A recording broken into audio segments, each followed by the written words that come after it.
Election commission ने अपने arguments conclude कर लिए। कल हमारी इंशाल्लाह गुजारिशात होगी। हमें आल्दो अदलिया का बड़ा एहतराम है, अदलिया पे बहुत एतमाद भी है और हम अदलिया से इतनी ही उम्मीद रखे हुए इंसाफ की जितने कि अदलिया से एक रखने चाहिए। हम उम्मीद फिर भी रखते हैं कि इंशाल्लाह इंसाफ का तराजू हमारे लिए एक जैसा होगा। जितने भी ताकतवर हलके हैं, बड़े अरसा से हम एक फिक्स मैच का सामना कर रहे हैं। पीटीआई की क़ियादत या तो अंडरग्राउंड है या जेलों में है और बग़ैर जुर्म के, बग़ैर सबूतों के एक लीडर को तकरीबन 10-12 मरतबा उठा करके बार बार जेलों में रखा जाता है। अदलिया के सामने हम अपने बुनियादी हकूक़ की पामाली बारहा अदालत के सामने ला चुके हैं। कभी कभार खातिर ख्वाह रिलीफ भी मिला है, लेकिन इस मर्तबा जो भल्ले का निशान है ये सिर्फ चंद लोगों का नहीं है, ये पाकिस्तान के 25 करोड़ अवाम के बुनियादी हकूक़ों का मसला है। भल्ला पाकिस्तान की अवाम की उमंगों की तर्जुमान है। ये एक पॉलिटिकल प्रोसेस जो हमारा आईनी तरीक़ाकार है, जमहूरियत जो इस मुल्क का मुकद्दर है, जो इस मुल्क का आईनी तकाज़ा है, उसके लिए लाजिम है कि हर पॉलिटिकल पार्टी के पास उसका निशान हो। हर पॉलिटिकल पार्टी का पहचान उसके निशान से होता है। जैसे भी है, हमने बेहतरीन इलेक्शन करवाए थे। 175 पॉलिटिकल पार्टी में किसी ने ऐसे इलेक्शन नहीं करवाए, कभी भी नहीं करवाए जिस तरह पाकिस्तान तहरीक इंसाफ ने करवाए थे। लेकिन इलेक्शन कमीशन के पास दो चश्मे हैं, एक वो जिस चश्मा लगा करके 175 पार्टीज़ को देखा जाता है और दूसरा वो जिससे पीटीआई के इलेक्शन को देखा गया है। 1960 से जो कानून चला आ रहा है, हर पार्टी ने जो इलेक्शन कराए, कभी किसी पार्टी का सिंबल इस ग्राउंड पे नहीं विड्रा किया गया, लिया गया। कभी इलेक्शन कमीशन ने इसी जज्बे के साथ बड़े वकीलों को अंगेज करा करके सुप्रीम कोर्ट नहीं लाया जिस तरीके से हमारे खिलाफ लाता है। ये सुप्रीम कोर्ट से हमारा हमेशा तकाजा रहा है कि इलेक्शन कमीशन को डायरेक्शन दी जाए कि free and fair and transparent election कराए। ऐसे सरकमस्टांसिस में 8 फरवरी के लिए अगर 1000 भी ऑर्डर मौजूद हो कि इलेक्शन हो, election free fair and transparent नहीं हुए और इसमें से सबसे पॉपुलर पार्टी को अगर आउट किया गया, दुनिया कभी आपकी इलेक्शन को नहीं मानेगी, आपकी जमहूरियत को कभी तस्लीम नहीं करेगी, आपके आने वाले लोगों को कभी कोई नहीं मानेगा।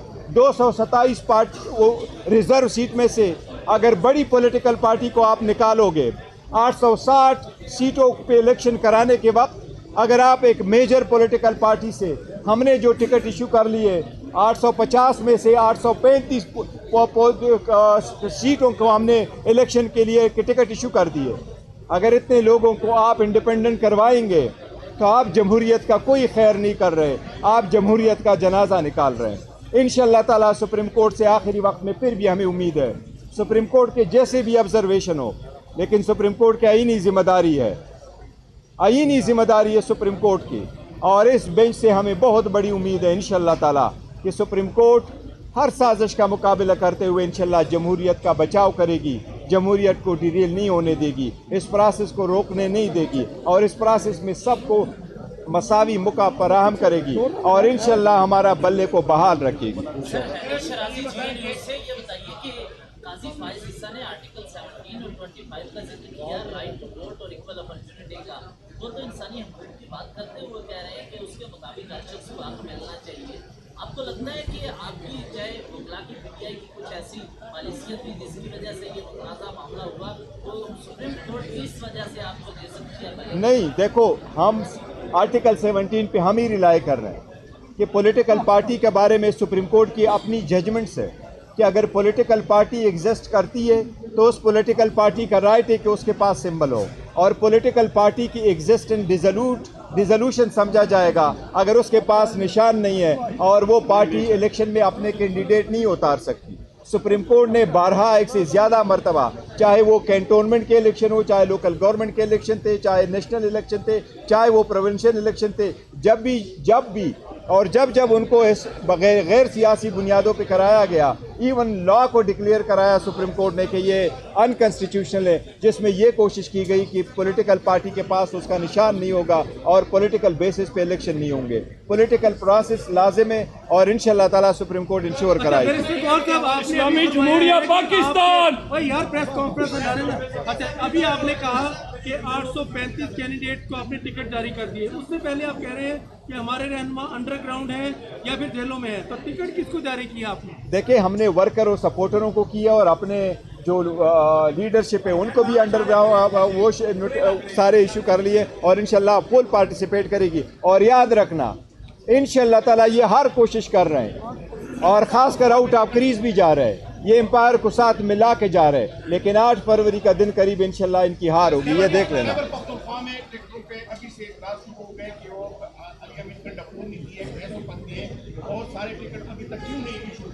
देखिए, हमारे पास बड़ा ट्रांसपेरेंट तरीका है। जिस तरीके से ट्रांसपेरेंट प्रोसेस हमने अडॉप्ट किया, किसी पार्टी ने नहीं अडॉप्ट किया, किसी को कोई शिकायत नहीं है। देखो, हमारे टफ सिचुएशन में गुजर रहे हैं, हमने बेहतरीन फैसले किए, इंशाल्लाह ताला सबको एकोमोडेट किया है।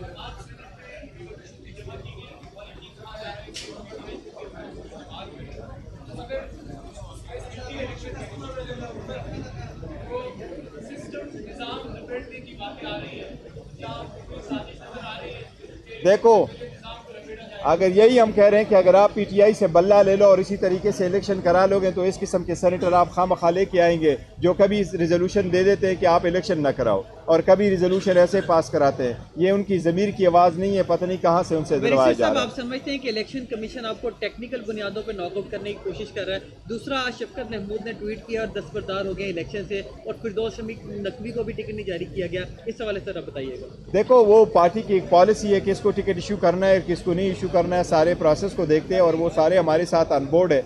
पार्टी को टिकट न देना ये पार्टी का इस्तिकाक है और पॉलिटिकल जितने भी हमारी वो है वर्कर है या जितने कैंडिडेट्स थे, एस्पायरेंट थे जिन्होंने अप्लाई किया हुआ था, जिनको टिकट नहीं मिले, उन सब से मेरी दरख्वास्त है कि जिनको हम टिकट इशू कर चुके हैं उन कैंडिडेट को आप सपोर्ट करें और बाकी सारे जितने भी है वो उसके मुकाबले में या तो विड्रॉ होंगे या अपने कैंपेन जो है वो पोस्टपोन करके हमारे कैंडिडेटों का इंशाल्लाह ताला सपोर्ट करेंगे। तो ये होता रहता है, वो हमारा पार्ट है, वो भी रिगार्ड है। बड़ा केस सारा बताया है अपना।